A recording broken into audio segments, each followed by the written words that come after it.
It's time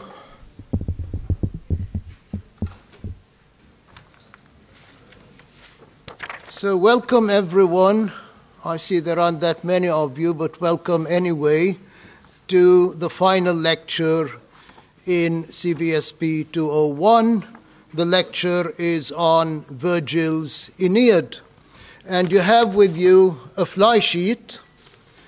The first 2 pages contain a summary of the lecture,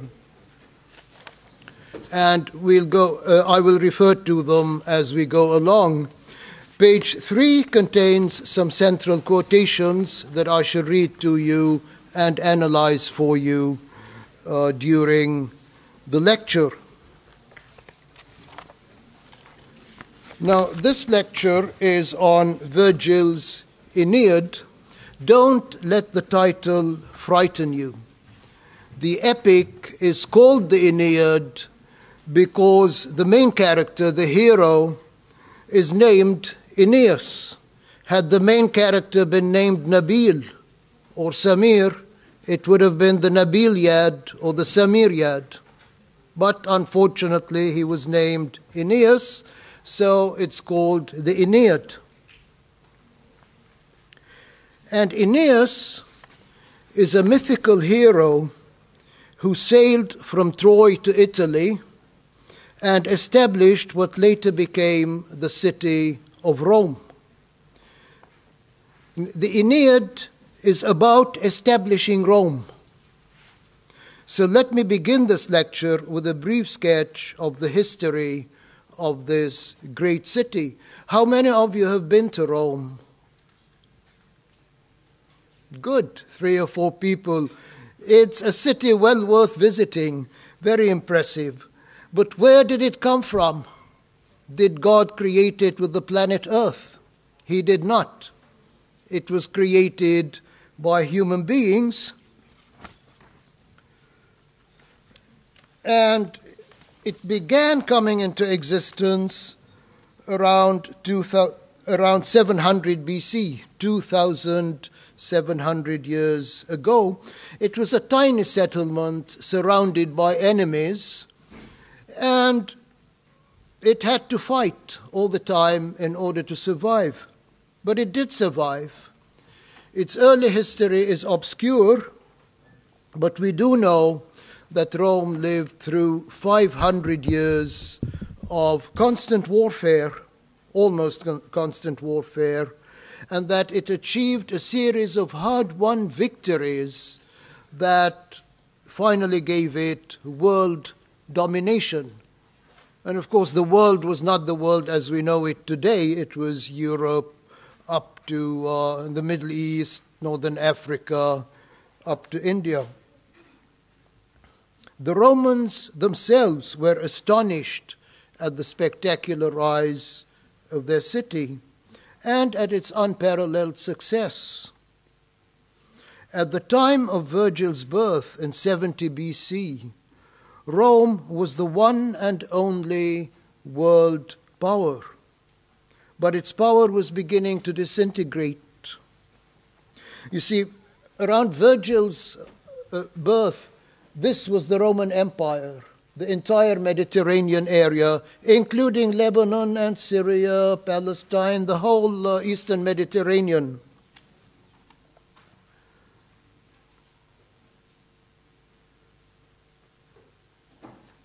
But in order to build an empire and keep the empire, the citizens of this empire, the citizens of Rome, have to have specific virtues.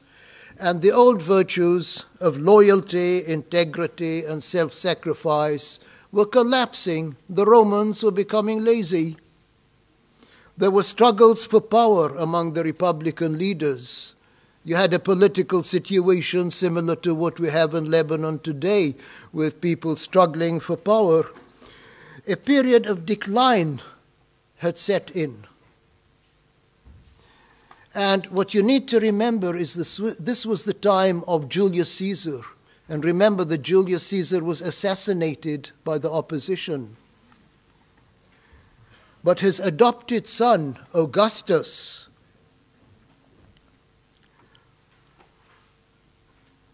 took over and ended the Republican period. In 27 BC, Augustus assumed power and declared himself Augustus Caesar, thus becoming the first Roman emperor. And he was a great emperor. He restored peace to the Roman Empire, imposed order, and encouraged a cultural renaissance.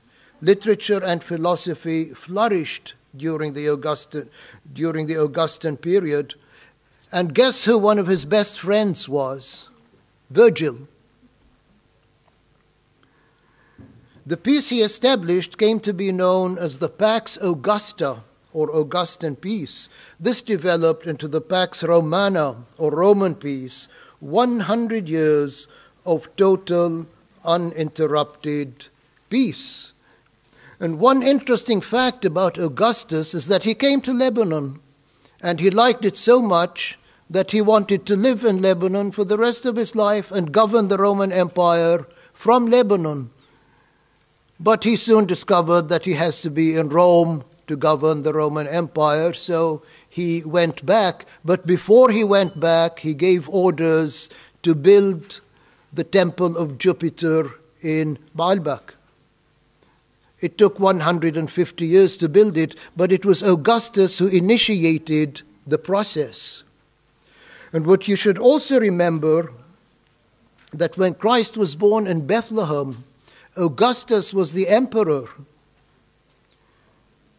And Bethlehem was under Roman rule. When Augustus died, Christ was 14 years old and had not yet begun to preach his message. You should also remember that when Christianity began to spread, it spread basically northwards towards Rome. And it clashed with the Romans, who tried to crush the early Christians. And the persecution of the Christians continued for 300 years approximately, until a Roman emperor named Constantine converted to Christianity and ended the period of persecution. And Rome became the center of Christianity afterwards. And today, Roman Catholic Christianity. So this is part one on your fly sheets, the historical background. Part two is the life of Virgil. His full name was Publius Virgilius Maro, and he was born on a farm in northern Italy in 70 BC. Virgil did not live for a very long time. He died in 19 BC at the age of 51. He grew up in northern Italy, then went to Rome to complete and perfect his education. In Rome, he made several friends, among them Augustus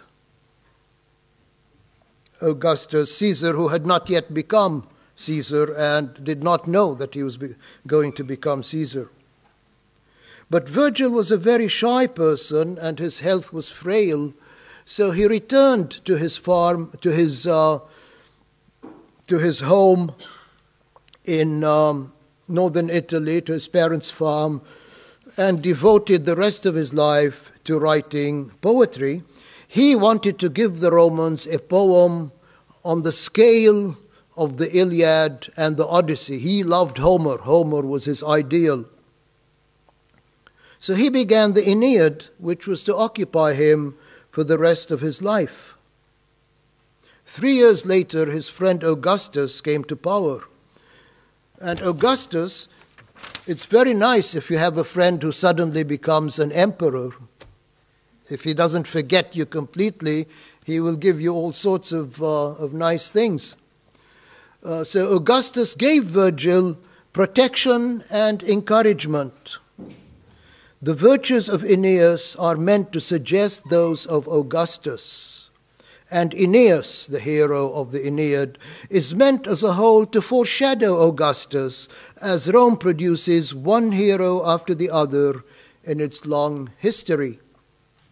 In 19 BC, after the Aeneid was almost complete, this is interesting, Virgil, 19 BC, just 19 years before the birth of Christ, Virgil decided to go to Greece to get more information and to complete and perfect the Aeneid, but he never got there.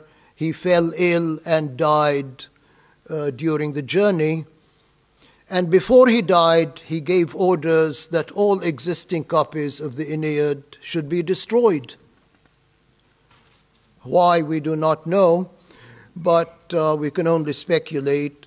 But Augustus intervened and prevented this. So had it not been for Augustus's intervention, this course would have ended right now. There would be no lecture on the Aeneid. So this brings us to part 3 on your fly sheet.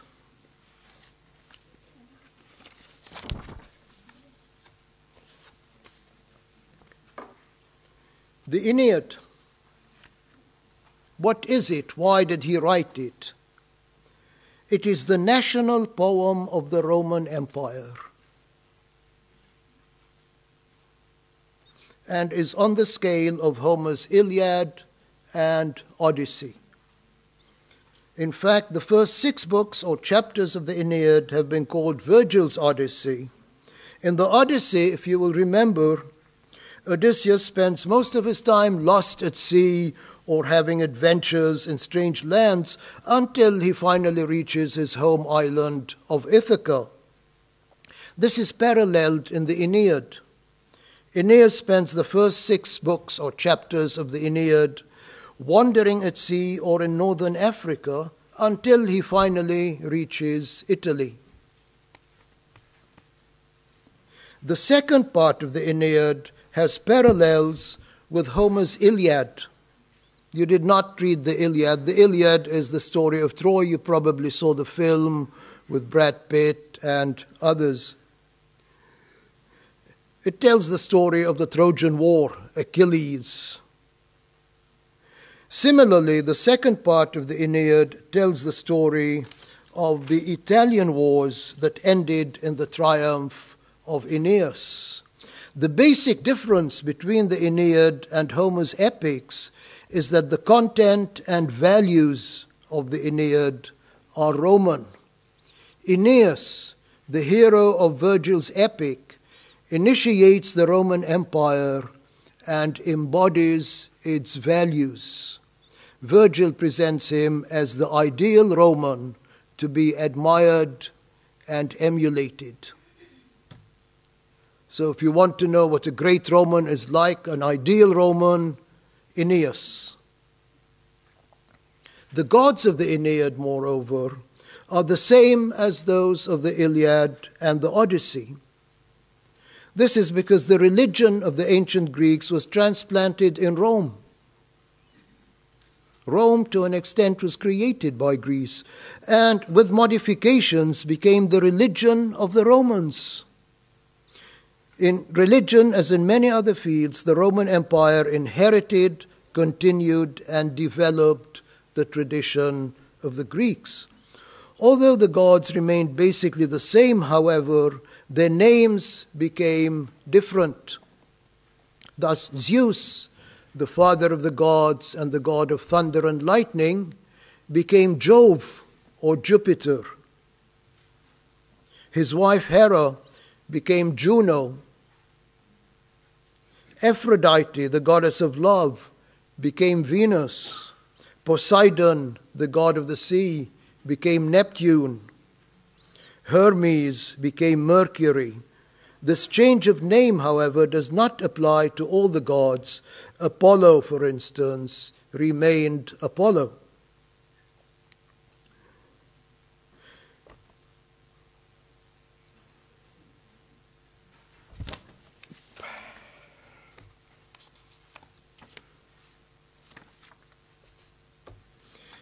So the main theme of the Aeneid, this is part 3c.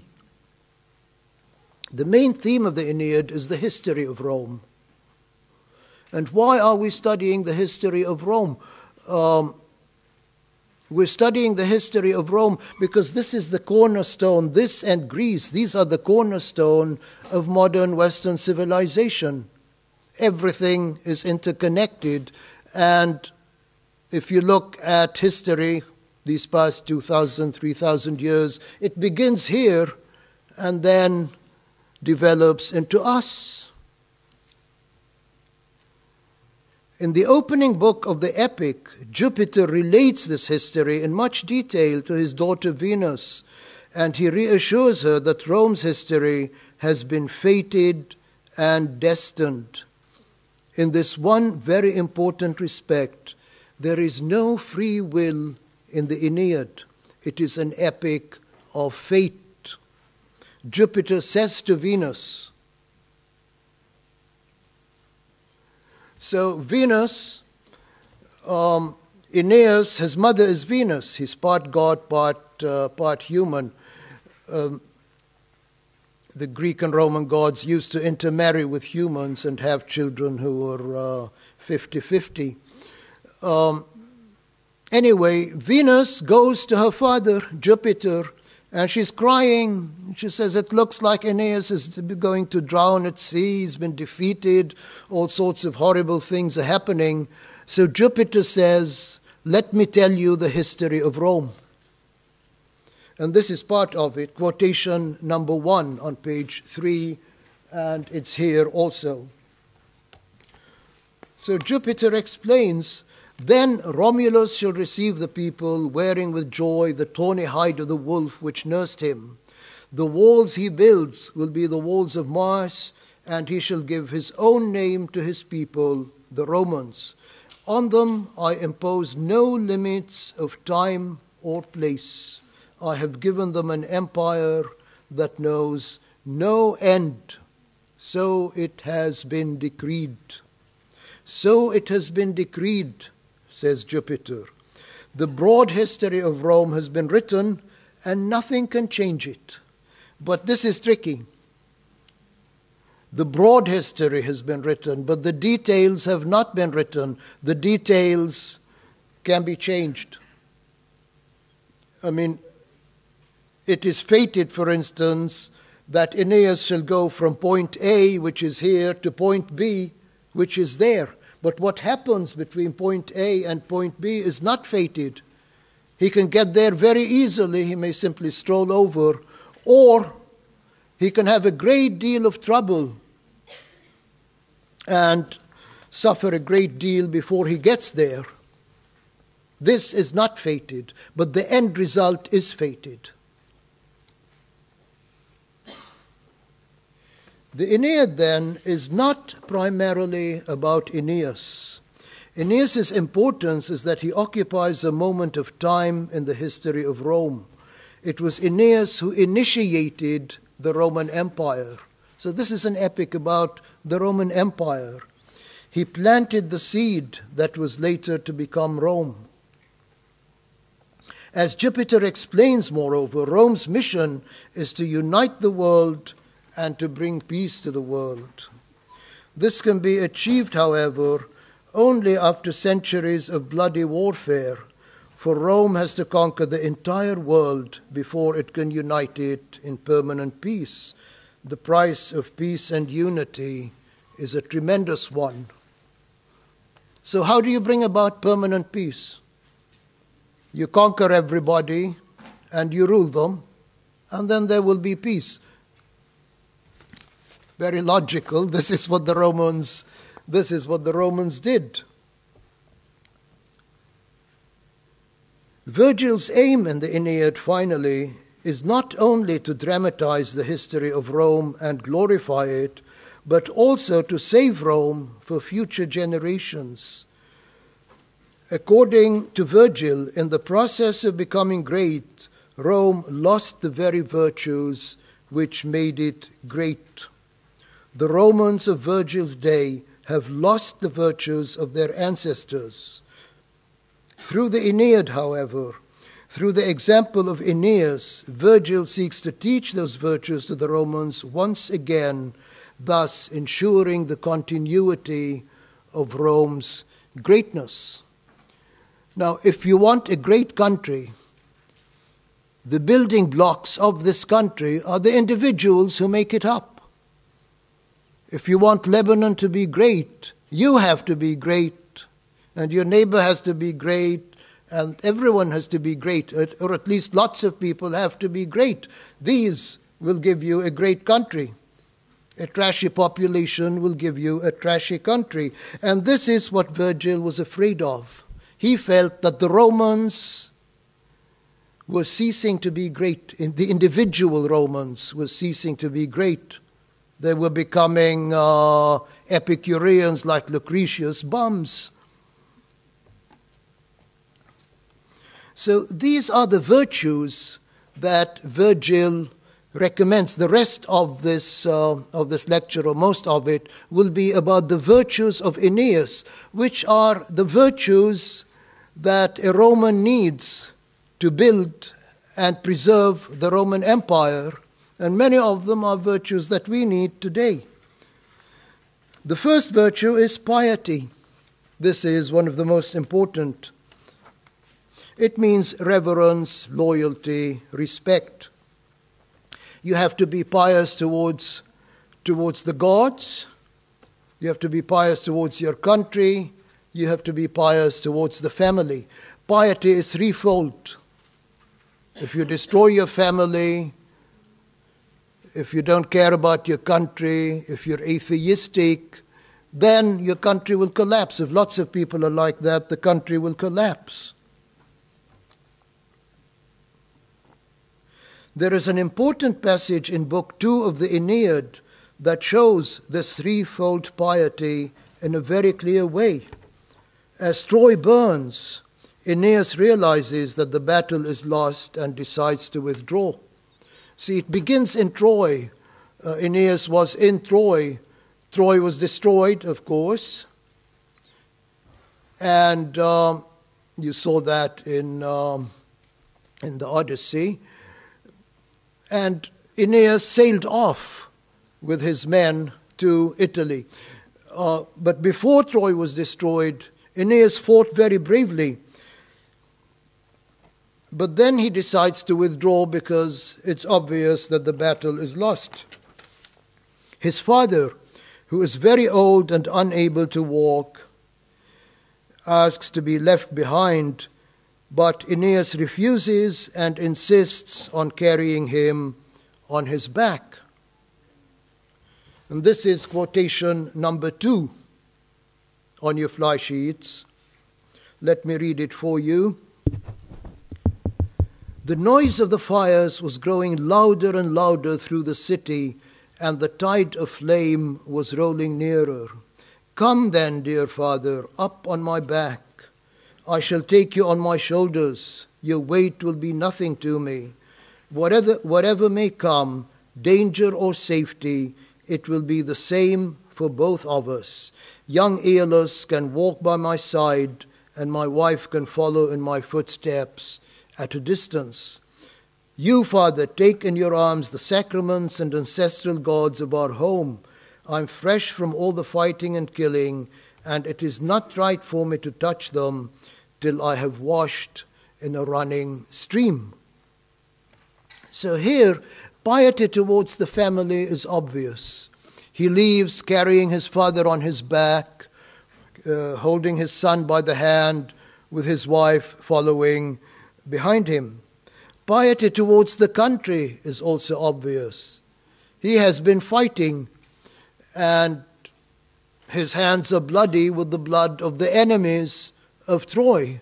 And piety towards the gods is also very basic, very important. He does not leave his home without taking the idols of the gods with him, and he doesn't touch them because his hands are bloody. Instead, he asks his father to carry them. So, family, country, gods. The threefold piety. Aeneas has this virtue, the virtue of piety, fully and completely. And only once does he abandon it. It's when he falls in love with Dido in Carthage. But as soon as Jupiter reminds him of his mission, he leaves Dido and sails off to Italy. So this is virtue number one, piety. Virtue number two, if you want to be a great Roman or a great anything, is dignity. Dignity means three things. First, it means a sense of responsibility. Aeneas has a tremendous responsibility laid upon his shoulders, the establishment of a new country in Italy, and he accepts this responsibility and sees it through. When Jupiter orders him to leave Dido and sail to Italy, it is not only his piety but also his sense of responsibility that pushes him to obey. He is responsible towards his fellow Trojans to take them to Italy and build Rome. And he is responsible towards his son. His son, when he builds the city of Rome, or Lavinium, which later became Rome, his son will inherit it. If he doesn't go, his son inherits nothing. So it is his sense of responsibility that makes him abandon private pleasure for other things, duty. Aeneas then is a very dependable person, a good man to have for a father or a leader. Dignity also means having a strong position of one's position in society and in history, having a respect for tradition and behaving accordingly. Virgil wanted the Romans to be proud of being Roman. He wanted them to walk tall and proud and be happy that they are Roman.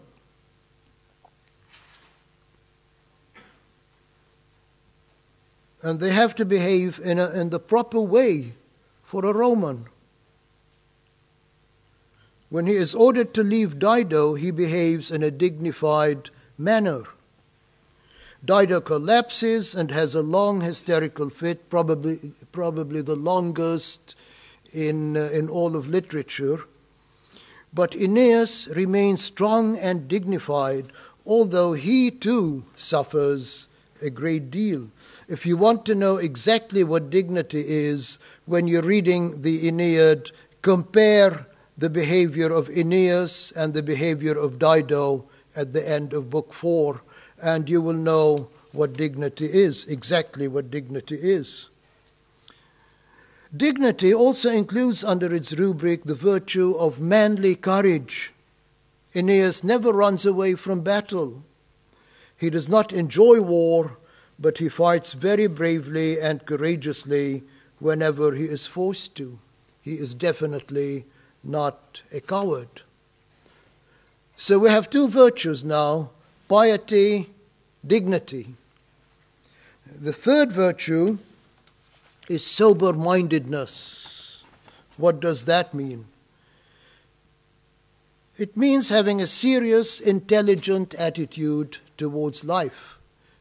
And unfortunately, to be sober-minded, you also have to be intelligent. If your IQ is low, then it doesn't work. It is the opposite of flippancy, of simple-mindedness, of a happy-go-lucky carelessness, or of a rash and fiery temperament.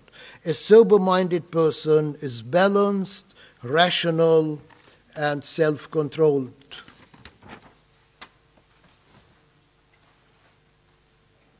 Now, this quotation here is, it shows you the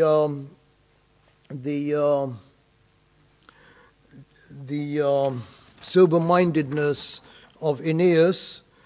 Read it. I shall not read it for you. But anyway, because he is sober-minded, Aeneas thinks ahead, makes intelligent plans, and reaches balanced, clear-headed conclusions. He is neither rash, nor flippant, nor lacking in seriousness. Aeneas's fourth virtue is sympathy. So now we have three virtues: piety, sober-mindedness, dignity. Number 4 is sympathy. Sympathy means a sense of fellowship with all that suffers, a strong feeling of sorrow for suffering humanity.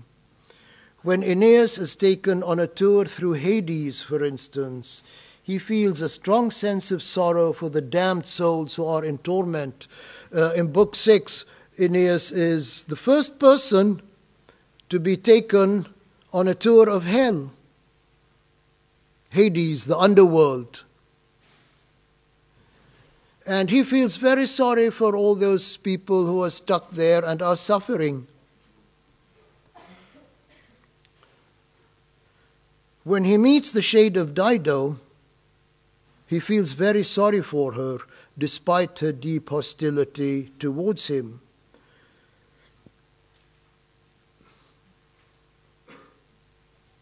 Again, here you have Aeneas meeting Dido in this quotation. With these words, Aeneas, shedding tears, tried to comfort that burning spirit, but grim-faced she kept her eyes upon the ground and did not look at him.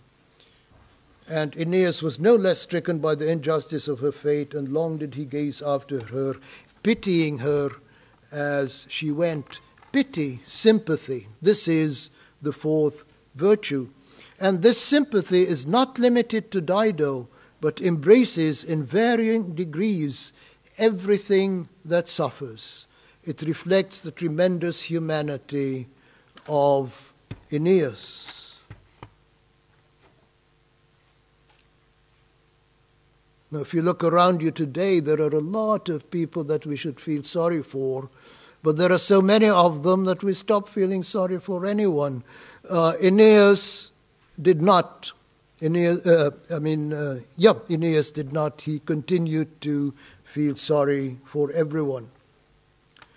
Now, the fifth and final virtue is Stoicism. And this is, again, a very, very important virtue. You have just finished reading Lucretius and being introduced to the philosophy of the Epicureans. The Stoics flourished side by side with the Epicureans and propounded a philosophy that is very different from Epicureanism and indeed in many ways is opposed to it. The Epicureans saw the universe. Most of the great Romans were Stoics. So let us find out what Stoicism is. The Epicureans saw the universe as a chaotic jumble of atoms and empty space. You should remember that, you've just been through it. But the Stoics saw it as rational and organized. And they believed that there is a rational mind, God, who orders this universe and presides over it.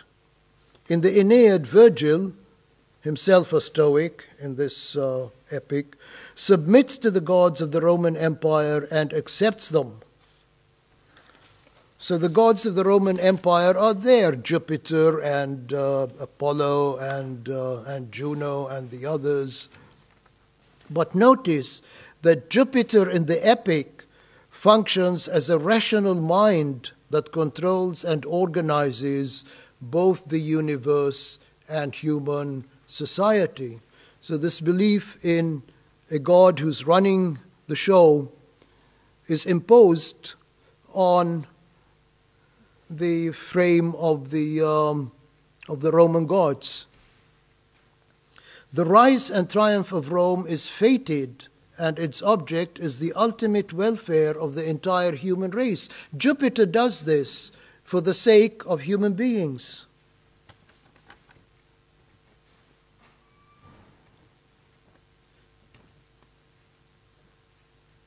So part of Stoicism is that there is a rational mind, God, controlling and directing the universe for the welfare of the human race.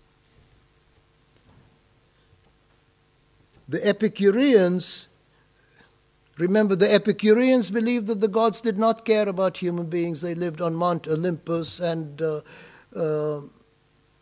didn't pay much attention to what was happening to human beings. But the Stoics believed that Jupiter is a rational mind that controls the universe, controls human history, is interested in human beings.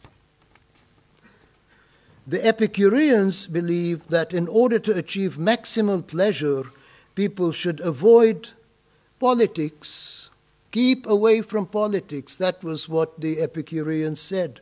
The Stoics, on the other hand, insisted on the great importance of politics. How can you keep away from politics? It runs the show. It is primary. Aeneas is the perfect example of a man who devotes his life to public duty. His job is to sail with his men to Italy and sow the seeds of the Roman Empire. And this is exactly what he does. When private pleasure in the form of Dido clashes with his public duty, he abandons Rome for the more important public task. He abandons Dido for the more important public task of establishing Rome. Another basic difference between the Epicureans and the Stoics is that the Epicureans believed the goal of life is pleasure. The Stoics, on the other hand, believed that life is full of suffering. Forget about pleasure. Suffering is built into the framework of things. You've been around for 20 years. How much pleasure have you had? How much suffering have you had? And that the proper attitude to life is to train yourself to endure suffering. This is what you should do. Not look for pleasure, but learn how to endure suffering. Train yourself. Sooner or later, according to the Stoics, great suffering is going to come your way. And if you are not trained to absorb the shock and endure the pain, suffering will crush you.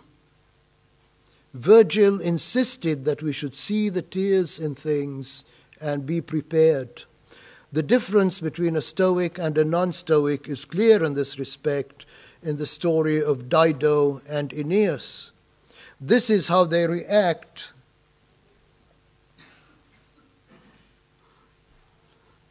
when they face the problem of separation.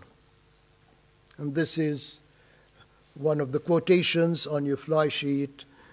Her attendants, Dido's attendants, caught her as she fainted and carried her to bed in her marble chamber. Aeneas tells her that he's leaving. But Aeneas was faithful to his duty, much as he longed to soothe her and console her sorrow, to talk to her and take away her pain, with many a groan and with a heart shaken by his great love. He nevertheless carried out the commands of the gods and went back to his ship. So this is a very important quotation. It shows Aeneas' piety, it shows his sympathy, it shows his dignity, but it also shows his stoic endurance of suffering. Although he is shaken to the depths by the strength of his love, he absorbs the shock and is able to deal with his suffering. Dido, on the other hand, faints, has a long hysterical fit, and finally commits suicide. A fourth difference between the Epicureans and the Stoics is that while the Epicureans did not believe in life after death, the Stoics believe that the soul survives the body and is rewarded or punished after death according to what it has done in this life.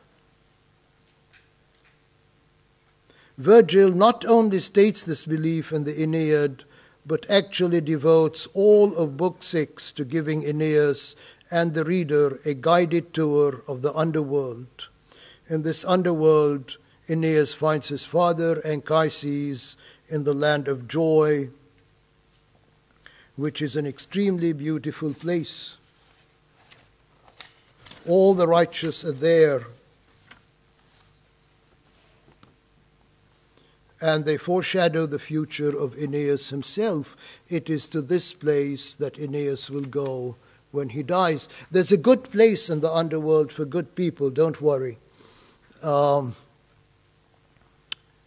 the Epicureans believed that after a long life, when you close your eyes and cease to breathe, that's the end of you.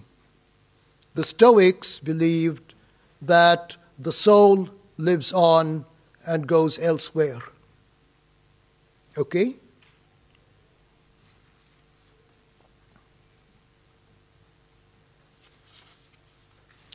And we still have the same situation today with people disagreeing. All right, let me end this lecture by looking once again at the episode of Aeneas and Dido. This is a nice way to end the semester. Virgil had something to say to you about love. Now, many of you are either in love or dreaming of falling in love, or, love is central to life. So what did Virgil think of sexual love? He did not like it. Although Virgil was a Stoic, he took from the Epicureans one basic idea: the idea that passionate sexual love should be avoided because its pain outweighs its pleasure. Epicurus and Lucretius were both strongly opposed to passionate sexual love, and legend has it that Lucretius committed suicide because he fell in love. So the Epicureans and the Stoics, they disagree on almost everything, but not on this basic issue. On the basic issue of sexual love, they were in agreement. The pain outweighs the pleasure.